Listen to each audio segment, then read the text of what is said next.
Mulai.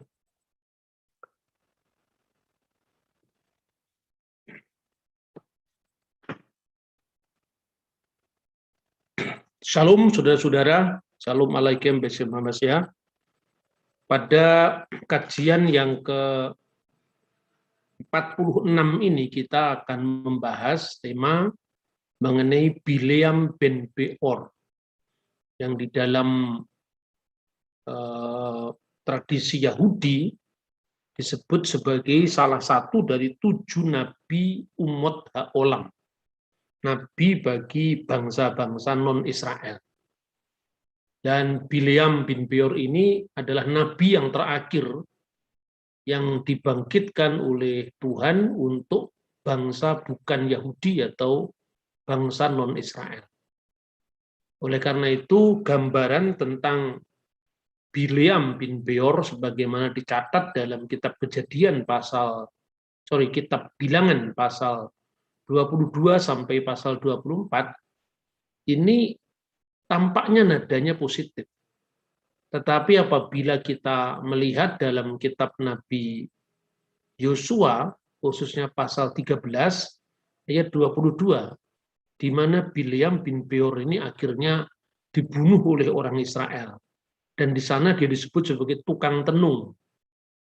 Nah, Alkitab tidak membahas secara detail mengenai perjalanan seorang yang bernama Bileam bin Beor ini. Tetapi tradisi rabbinik, yaitu catatan tafsiran para rabi, juga tulisan-tulisan Yahudi kuno seperti Flavius Josephus, itu mencatatnya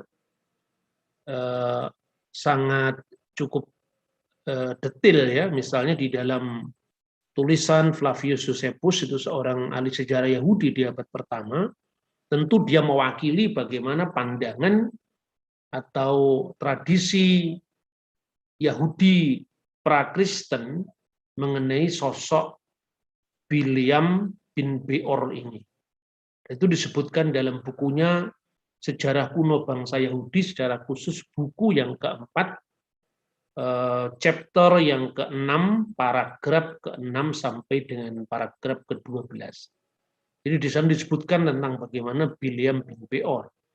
Jadi di dalam pasal 22 dan pasal 24 itu intinya bahwa ketika Bani Israel dengan jumlahnya yang begitu besar memasuki wilayah Yordan, seperti yang kita lihat pada peta keluaran ini ya, dan kejadian ini setelah matinya Miriam, saudara Musa yang sudah kita bahas pada pertemuan yang ke-45 kemarin, 44 atau 45 ya, dan itu kemudian disusul dengan kisah bagaimana seorang penguasa dari Moab yang namanya Balak bin Zippor sangat khawatir dengan besarnya jumlah orang-orang Israel yang eksodus itu, lalu dia memanggil seorang yang bernama Bileam bin Beor untuk mengutuki orang Israel.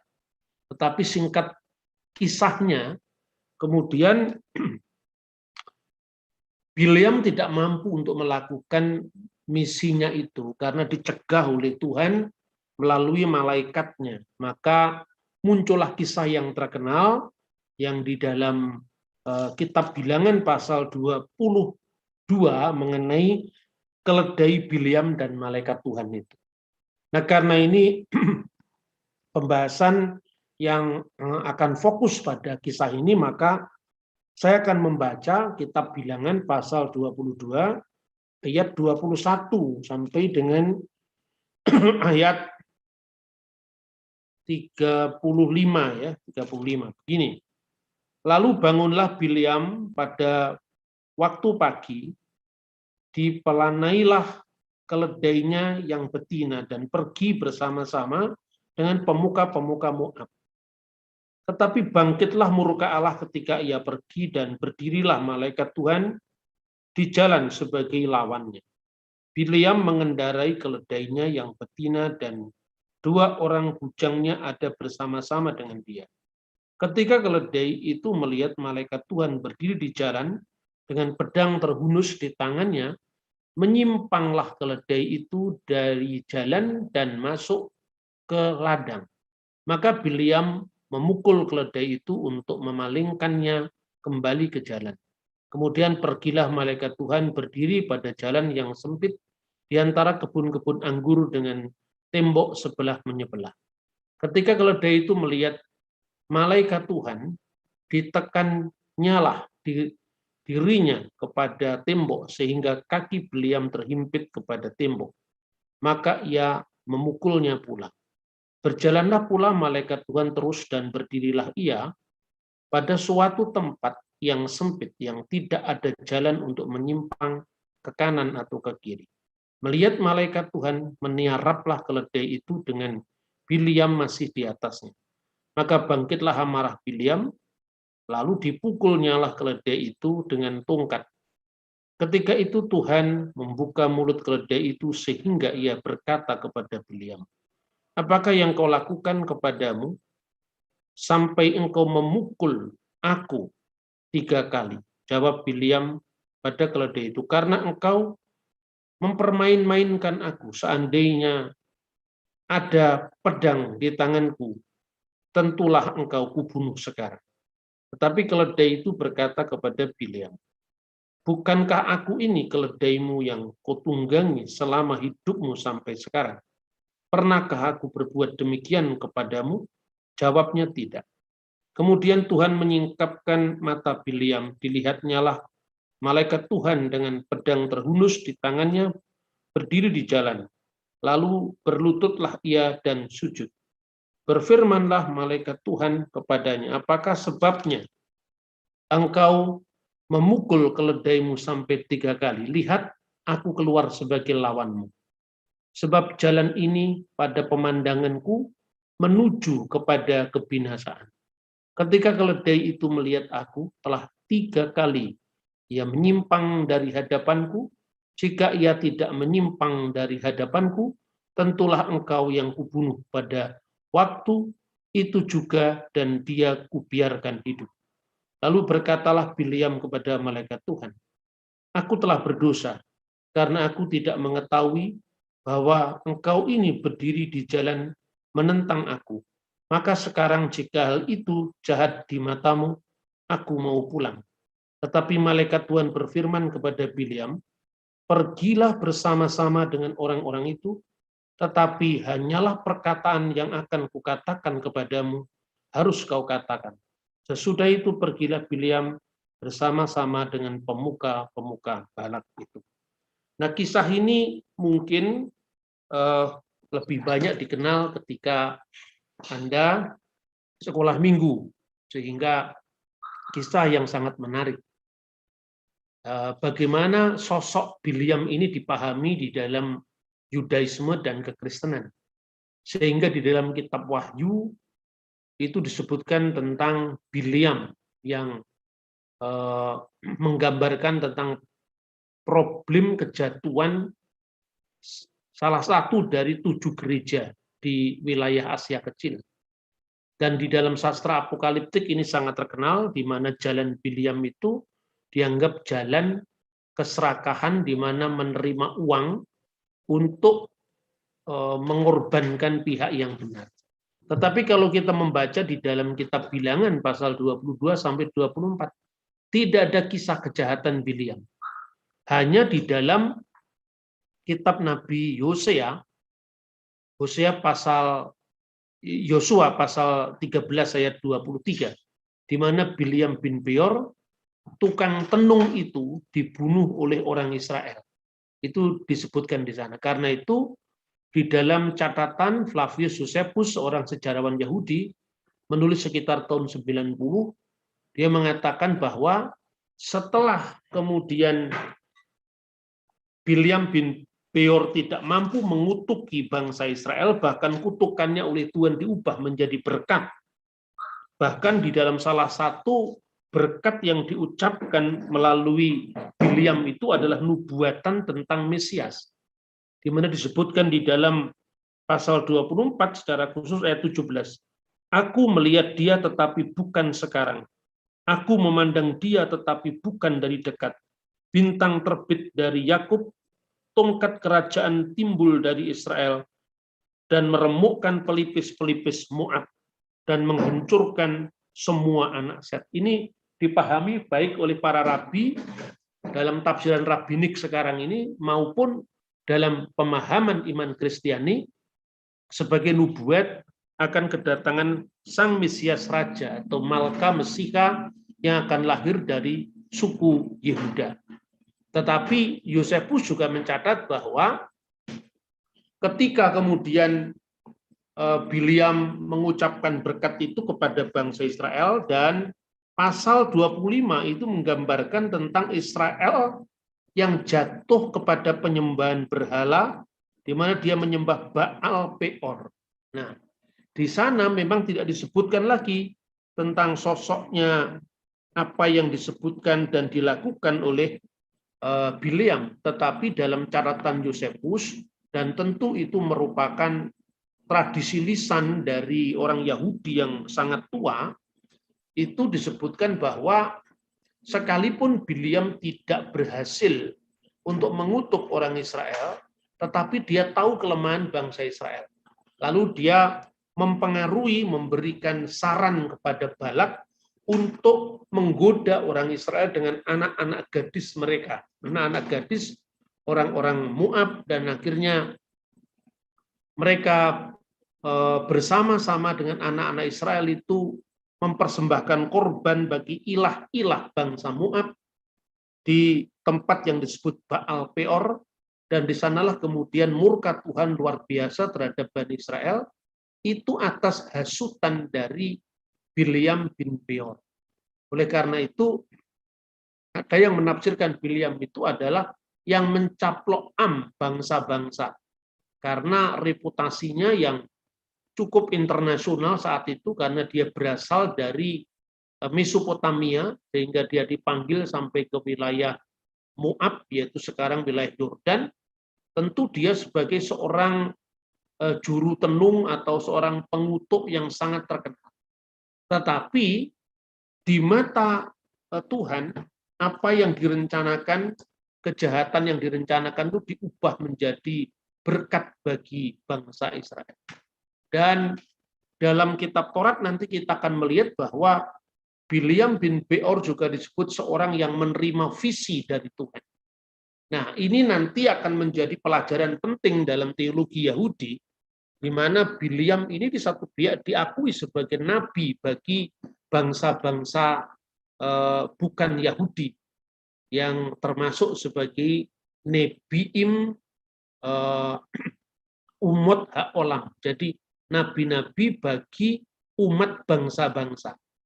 Nah, kemudian nabi ini bisa jatuh karena dalam pandangan Yahudi, 7 nabi yang diutus bagi bangsa-bangsa bukan Yahudi, termasuk antara lain adalah Nabi Nuh, ya.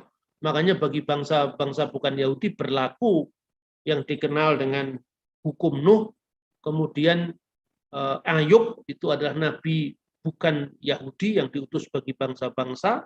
Keempat sahabatnya, dan kemudian Bileam dan ayahnya Beor.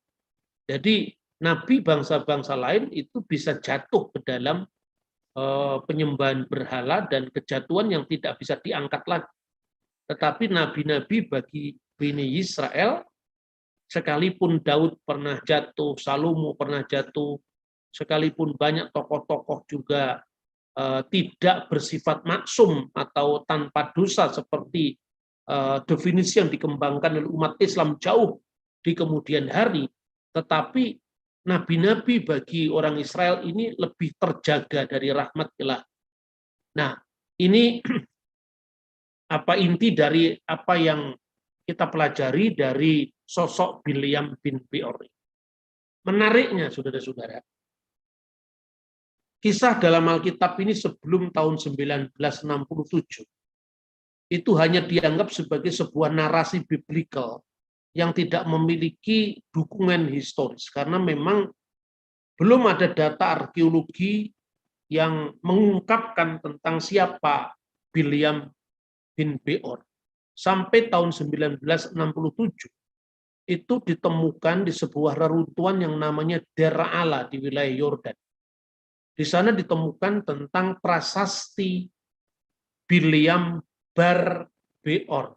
Jadi prasasti ini ditulis di dalam bahasa Aramaik kuno, sehingga nama Bileam tetap Bileam seperti bahasa Ibrani, tetapi untuk kata anak atau bin itu digunakan kata bar. Jadi dalam Alkitab Ibrani disebut Bileam bin Beor, sementara di dalam prasasti Der Ala itu disebut Bileam Bar Beor, yang di sana disebut sebagai seorang pelihat ilahi. Itu huruf yang diberi kotak biru itu menunjuk nama Bileam Bar Beor, ya. Nah, inilah bukti bunyi inskripsi Der Ala.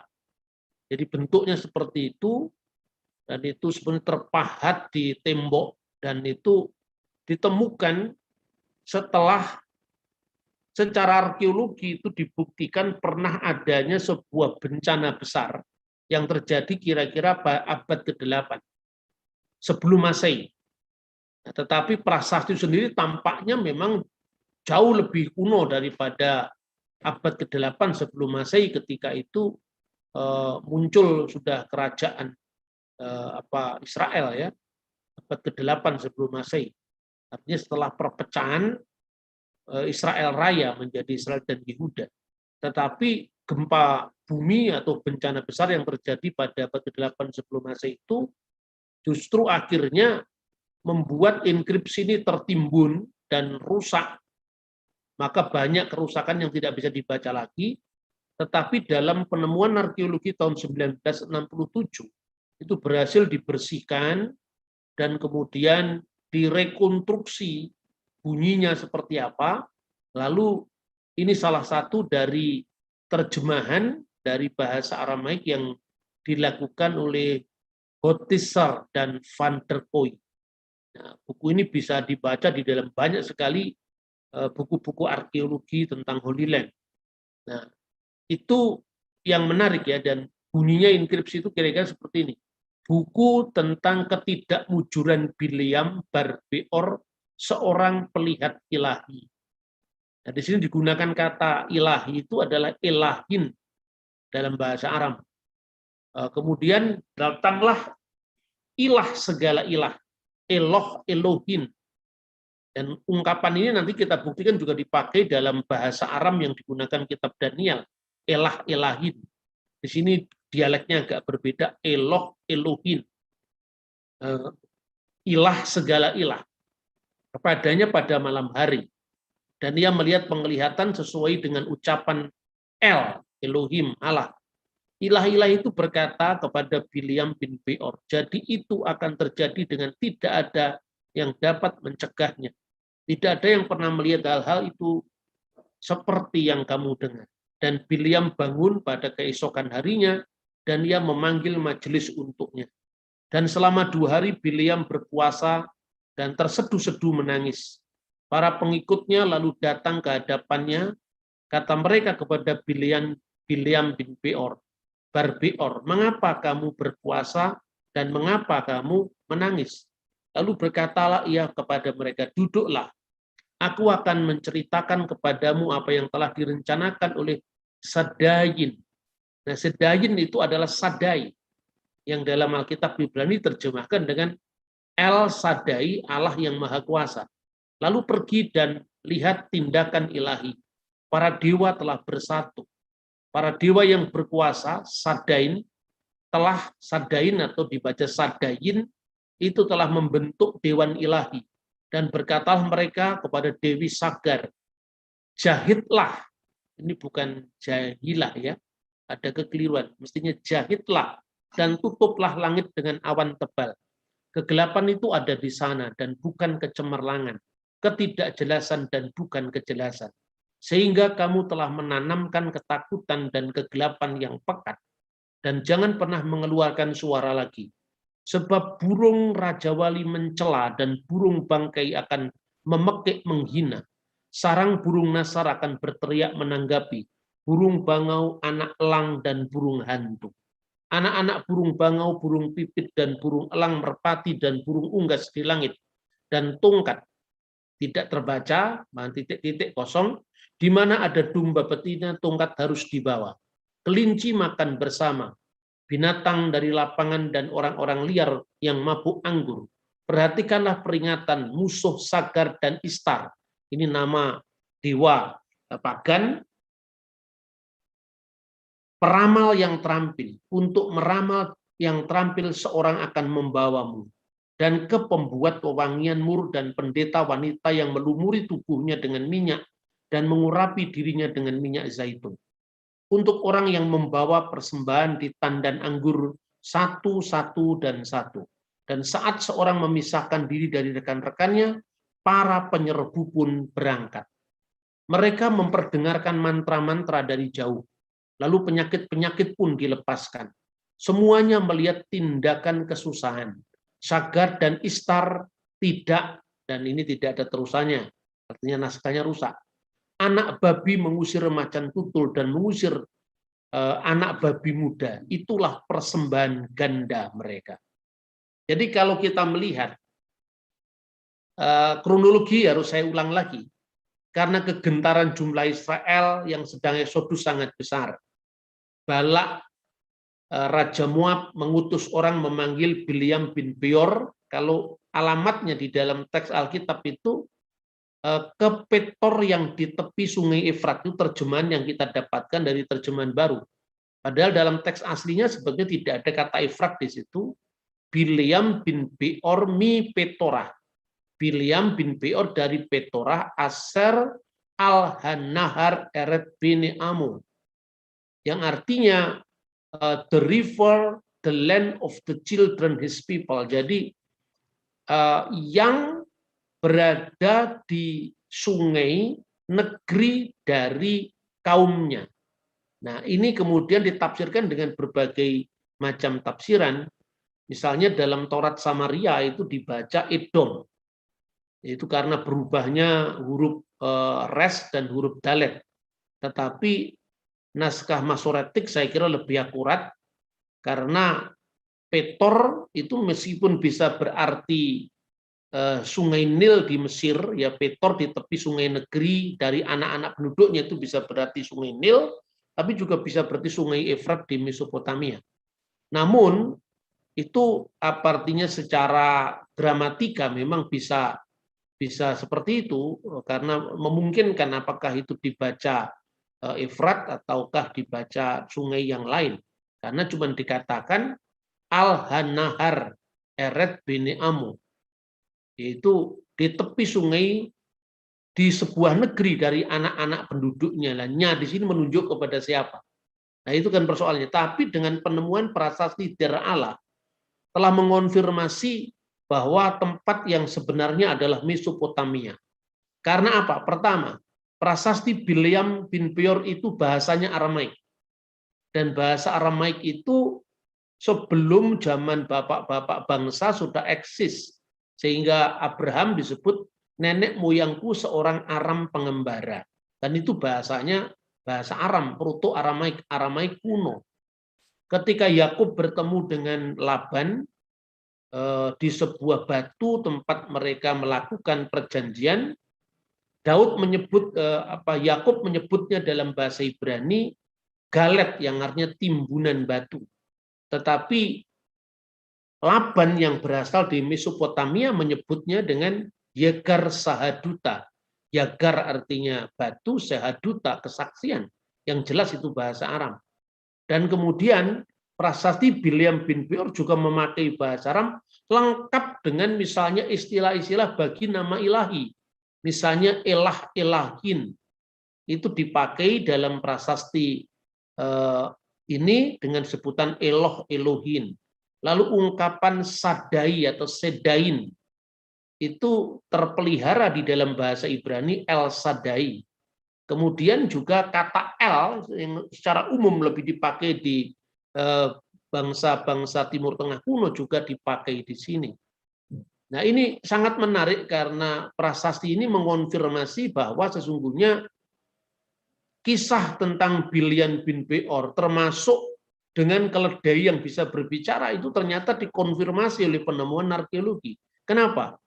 Bukan hanya karena di dalam kitab Yosua pasal 13 ayat 22, di mana Bileam disebut sebagai tukang tenung, tetapi juga di dalam prasasti ini digambarkan bahwa binatang-binatang saling mengumpat, ya, binatang-binatang saling memekik kutukan, itu gambaran tentang situasi masyarakat pagan yang mempraktekkan ilmu sihir atau ilmu-ilmu gaib yang asalnya tentu bukan berasal dari Tuhan.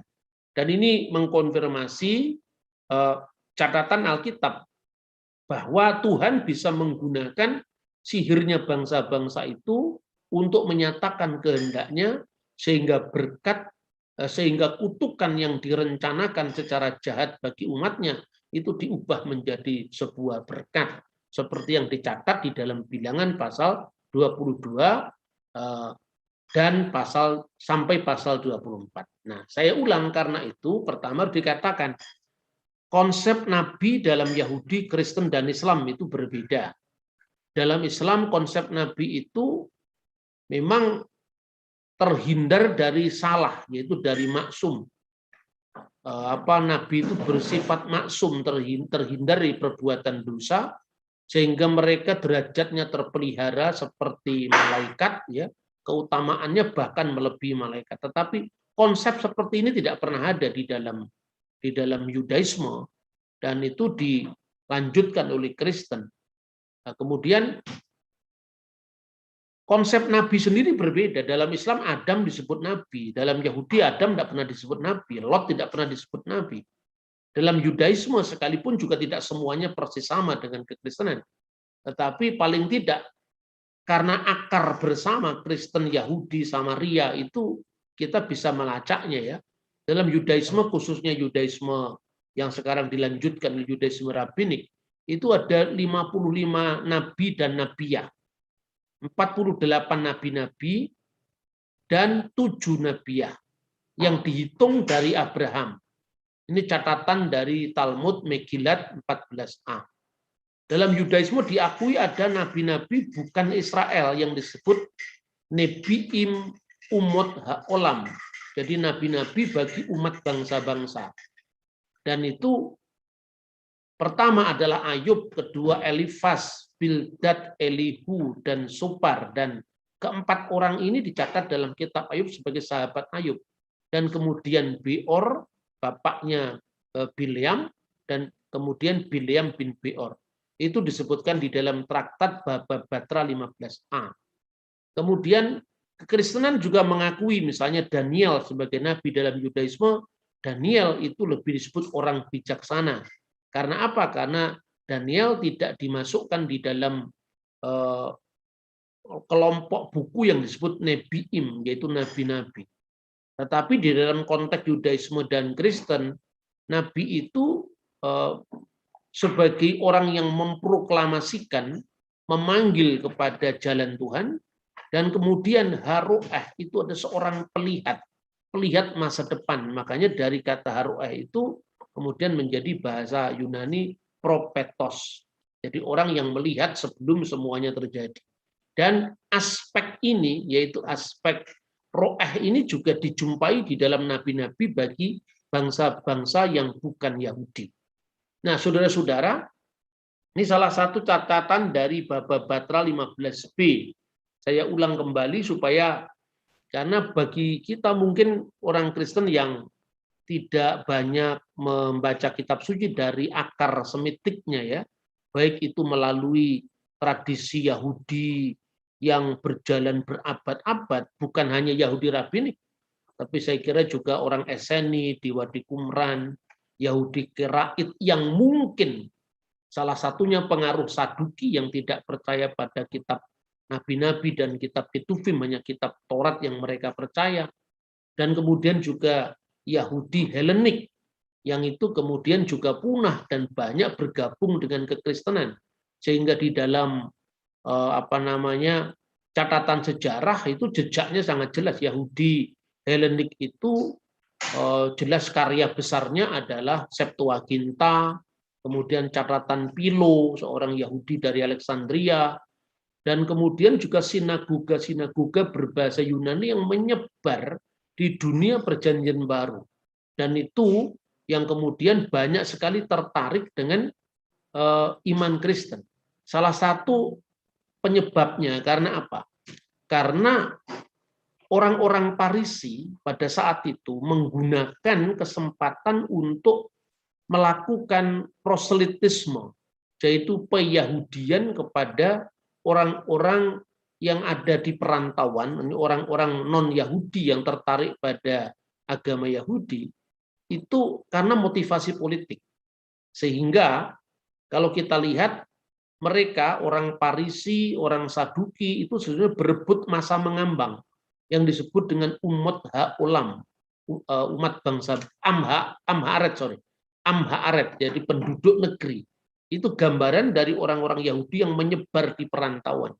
Dan ketika Petrus misalnya menulis suratnya, itu juga sama dengan orang-orang Parisi ketika dia juga melakukan penginjilan itu kepada bangsa Yahudi yang di tanah rantau. Makanya di dalam surat 1 Petrus pasal 1 dikatakan, dari Petrus Rasul Yesus Kristus kepada orang-orang pendatang yang tersebar di Pontus, Galatia, Kapadokia, Asia Kecil, Bitinia, yaitu orang-orang yang dipilih sesuai dengan rencana Allah Bapa kita dan yang dikuduskan oleh Roh supaya taat kepada Yesus Kristus dan seterusnya. Jadi orang-orang pendatang adalah orang-orang diaspora maupun masa mengambang ini yang menjadi satu perebutan sehingga masa rakyat ini kemudian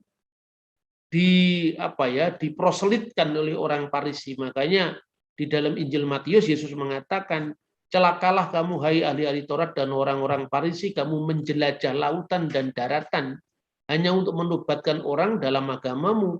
Setelah itu kamu buat dia lebih jahat dari sebelumnya. Itu konteksnya seperti itu. Jadi pertarungan tentang orang-orang yang disebut masa mengambang ini untuk dijadikan Yahudi itu juga diinjili oleh gereja. Dan gereja lebih praktis dan lebih masuk jauh dari motivasi politik. Makanya dalam konstitusi para rasul itu, di dalam konsili para rasul itu jelas, ketika orang-orang yang bukan Yahudi mereka tidak diwajibkan dengan hukum Musa. Nah, sementara orang Parisi yang sudah menjadi percaya Yesus pun mereka ingin memaksakan supaya orang-orang itu yang di luar orang Yahudi yang tidak bersunat itu mematuhi hukum Musa. Makanya mereka lebih memilih Kristen karena orang Gojimnya. Sementara orang-orang yang disebut masa mengambang yang kebanyakan orang-orang yang di tanah rantau tadi, dia lebih longgar dalam menerima kekristenan karena tidak dibebani dengan permusuhan-permusuhan yang diwariskan oleh sekte Parisi terhadap bangsa lain. Tetapi kalau kita melihat sekalipun memang di dalam sejarah Yudaisme itu ada dinamika yang cukup keras, pertentangan, kompetisi, peperangan wacana, pertarungan politik, tetapi secara blueprint atau cetak birunya itu masih berkaitan satu sama lain. Nah, oleh karena itu ketika sampai sekarang pun orang Yahudi modern ini juga menawarkan bagi bangsa-bangsa lain, khususnya yang ada di tanah Israel, untuk mereka mematuhi hukum Nuh, yang artinya tidak mewajibkan hukum Yahudi, termasuk Imamat pasal 11 tentang kasrut atau hukum koser dan tidak koser itu. Tetapi ada pengakuan bahwa Tuhan tidak membatasi wahyunya hanya bagi orang Yahudi, tetapi bagi bangsa-bangsa lain. Tetapi wahyu bagi bangsa-bangsa lain itu sangat terbatas. Karena apa? Kita melihat karena memang banyak sekali praktek-praktek yang begitu mudahnya nabi-nabi bagi bangsa lain, seperti kasuskan pada kasusnya Bileam bin Beor ini jatuh ke dalam dosa dan parah, yaitu penyembahan kepada berhala. Kita membaca Baba Batra 15b. Gemara mengajukan keberatan dari Baraita lainnya terhadap gagasan bahwa Ayub adalah seorang Yahudi. 7 nabi bernubuat kepada umat haolam, umat bangsa-bangsa non-Yahudi. Dan mereka adalah Bileam dan ayahnya, Beor, Ayub, Elifas, orang Teman, Bildad, orang Suhi, Sofar, orang Naama, Elihu, orang Barakhel dan orang Buzi, Elihu bin Barakhel, orang Buzi, dan yang menunjukkan Ayub bukan seorang Yahudi. Ia berkata kepadanya, dan menurut alasanmu, apakah Ayub tidak mungkin menjadi orang Yahudi? Karena ia bernubuat kepada bangsa-bangsa dunia. Apakah Elihu bin Barakhel bukan seorang Yahudi? Bukankah ada tertulis dari keluarga Ram, yang diartikan keluarga Abraham? Jadi sekalipun ada perdebatan di antara para rabi, bahwa Ayub itu Yahudi atau bukan Yahudi, tetapi yang jelas bahwa kesepakatan rabi-rabi mereka mengakui Ayub lebih banyak dianggap bukan Yahudi, karena itu ada 7 nabi bagi umat haolam, umat bangsa-bangsa. Nah ini saudara-saudara yang penting untuk kita membuat landasan yang tepat bagaimana menentukan hubungan konseptual yang berbeda antara Yahudi, Kristen, dan Islam dalam konteks dialog lintas agama. Nah, kita akan melihat kesejajaran kisah tentang Bileam bin Beor dalam Alkitab dan prasasti Dir Alam. Ya, yang pertama bahwa Bileam bin Beor itu jelas memiliki latar belakang Aram Mesopotamia sebagai nabi Goyim, nabi bagi orang bukan Yahudi. Dalam kitab suci disebutkan Bileam bin Beor ke Petor yang di tepi sungai Efrat. Tadi sudah kita baca teksnya di dalam Bilangan pasal 22 ayat 5. Jadi di sini bahwa Bileam itu tinggalnya di Mesopotamia. Kemudian prasasti Bileam tertulis bahwa bahasanya adalah bahasa Aram, bahasa yang dipakai di Mesopotamia. Kedua, dalam kitab suci disebutkan dalam Bilangan pasal 24 ayat 4. Tutur kata orang yang mendengar firman Allah. Nium sumea imreel. Jadi di sini diakui bahwa Bileam mendapatkan firman Allah. Yang melihat penglihatan yang maha kuasa. Mahaseh sadai. Digunakan kata-kata yang maha kuasa itu sadai. Sampai rebah namun matanya tersingkap. Nama El Shaddai sudah lazim dipakai sejak zaman bapak-bapak leluhur, zaman Abraham, Ishak, dan Yakub. Maka dikatakan, akulah Tuhan Allah yang Maha Kuasa yang telah menyatakan diri kepada Abraham, Ishak, dan Yakub. Tapi dengan namaku Yahweh, menurut bacaan orang Samaria ya, Adonai Tetragrammaton. Aku belum menyatakannya dalam kitab Keluaran pasal 6 ayat 1 dan 2. Artinya bahwa Tetragrammaton itu baru diungkapkan pada zaman Musa. Nama Tuhan bagi bapa leluhur yang sudah dikenal adalah El Shaddai. Dan dalam prasasti ini juga digunakan kata-kata Sedain atau Sedaim. Buku ketidakmujuran dari Bileam bar Beor, seorang pelihat ilahi. Di sini digunakan ungkapan is, ya, seorang laki-laki, is hoseh ilahinhu, seorang pelihat ilahi dia. Dan para dewa itu digunakan kata-kata Elohim, elahin dalam kitab Daniel, sebetulnya itu kata jamak untuk ilah-ilah yang berkuasa. Sadayin atau sadai itu telah membentuk dewan ilahi. Meskipun di sini maknanya sama, tetap maknanya berbeda, tetapi ungkapan-ungkapannya berakar pada bahasa dan akar bahasa yang sama. Meskipun di sana digunakan kata jamak ya para dewa atau Elohim, elahin, tetapi di sini juga diakui tentang ilah, segala ilah. Artinya ini mungkin belum monoteisme. Allah itu satu dengan menegasikan yang lain. Jangan ada ilah lain di hadapan hadiratku, kata kitab Taurat ya. Jangan ada padamu lo yihyelecha Elohim akhirim alpanai. Jadi sudah ada penegasian tentang tidak ada ilah kecuali Allah yang satu. Tetapi ini bentuknya adalah henoteisme, di mana ada ilah segala ilah yang menonjol, tetapi eksistensi dari para dewa itu tidak disangkal, tetapi dianggap lebih rendah daripada ilah utama. Maka selain ada kata jamak Elohim, ya sebetulnya itu bentuk Aramaik purba, yang mirip-mirip Ibrani atau Aramaik ya. Aramaik kan Elahin, di situ Elohim pakai apa O ya. Kemudian juga Elohim itu di dalam teks Der Allah Encryption dalam kitab Daniel digunakan Elahin. Datanglah Elohim, ilah segala ilah, kepadanya, maksudnya kepada Bileam bin Beor pada waktu malam. Nah, ungkapan ini juga dipakai dalam Daniel pasal 2 ayat 47, yaitu ilah segala ilah, Elahin, dipakai dalam bahasa Aram yang muncul dari masyarakat Babel, Mesopotamia. Kemudian kisah keledai yang bisa berbicara, Bilangan pasal 22 ayat 21 dengan 30 sampai dengan 35 yang tadi saya baca. Tuhan telah mengutuk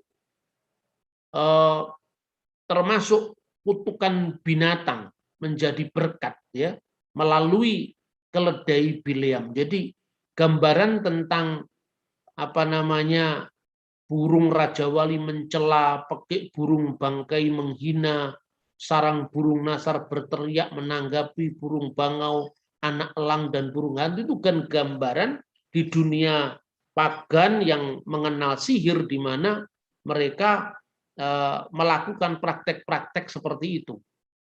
Dan ini Tuhan cara menegurnya kepada sosok seperti Bileam yang sangat terkenal, ya bahkan reputasinya internasional, sehingga dia dari Mesopotamia di seberang sungai Efrat yang dikenal dengan Aram Naharayim, Aram di antara sungai, sampai nyebrang ke Yordan.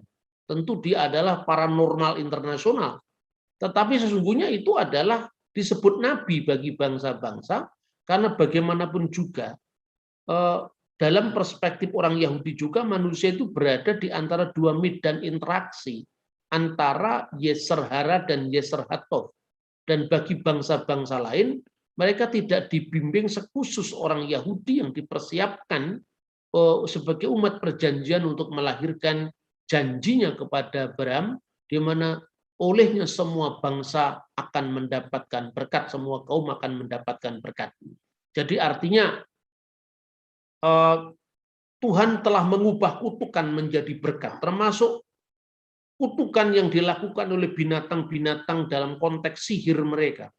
Kemudian keempat, karena Taurat mengakui Bileam mendapatkan firman dan penglihatan ilahi, maka Yudaisme mengakuinya sebagai salah satu dari 7 nabi yang bernubuat ya. Sif'ah Nebi'im Nit Nebe'u Umot Ha'olam. Jadi 7 dari Nebi'im, nabi-nabi yang bernubuat kepada bangsa-bangsa bukan Yahudi, Umot Ha'olam. Kemungkinan ungkapan Umot Ha'olam inilah yang kemudian dipinjam dalam Al-Quran menjadi Nabi Al-Umi, jadi Nabi bagi umat bangsa-bangsa. Nabi Al-Umi itu sebetulnya maknanya mungkin bukan buta huruf seperti banyak digumuli oleh para Islam muluk sekarang, tapi maknanya adalah Umot Ha'olam. Jadi umat dalam bahasa Ibrani menjadi umat, jadi Nabi Al-Umi, Nabi bagi bangsa-bangsa sebetulnya. Dan itu konteksnya karena memang Muhammad itu adalah nabi yang bukan Israel dan menyamakan diri dengan nabi yang berlaku bagi bangsa-bangsa itu. Jadi itu konteksnya mungkin bisa dilacak daripada pertemuan Islam dengan Yudaisme pada zamannya. Dan kemudian juga karena bagi nabi bagi umat Ha'olam ini juga berlaku hukum Nuh, maka tentu saja imamat pasal 11 tidak berlaku bagi mereka. Karena itu perhatikan pada frasa terakhir dari prasasti Bileam ini, dikenal kata anak babi mengusir macan tutul dan mengusir yang muda. Itulah persembahan ganda mereka. Jadi dalam persembahan-persembahan yang dilakukan oleh Bilyam yang tidak lain itu adalah nabi bagi bangsa-bangsa lain, antara lain adalah babi, karena memang imamat pasal 11 tidak berlaku bagi mereka. Jadi sosok dari Bilyam ini adalah sosok yang sifatnya ambivalens, paradoksal, termasuk dari mana refleksi para nabi sendiri, para rabi sendiri, dan juga nanti dalam perjanjian baru dilanjutkan, termasuk tulisan Yosefus misalnya, kitab Wahyu, di mana figur Bilyam itu disamakan dengan Nikolaus. Nikolas itu adalah yang menaklukkan bangsa-bangsa dan seterusnya. Karena reputasi internasional dari sosok historis yang namanya Bilyam Bar-Beor, yang ternyata ditemukan prasastinya yang dikenal prasasti Der Allah. Nah, sekarang yang terakhir, bagaimana orang Yahudi merefleksikan secara teologis sosoknya Bilyam bin Beor ini, yang saya sebut nabi terakhir bagi umat ha'olam, nabi terakhir bagi umat bangsa-bangsa. Jadi ini salah satu dari kutipan Midrash Tanhuma yang ditulis abad ke-9 Masehi, jadi setelah zaman Islam.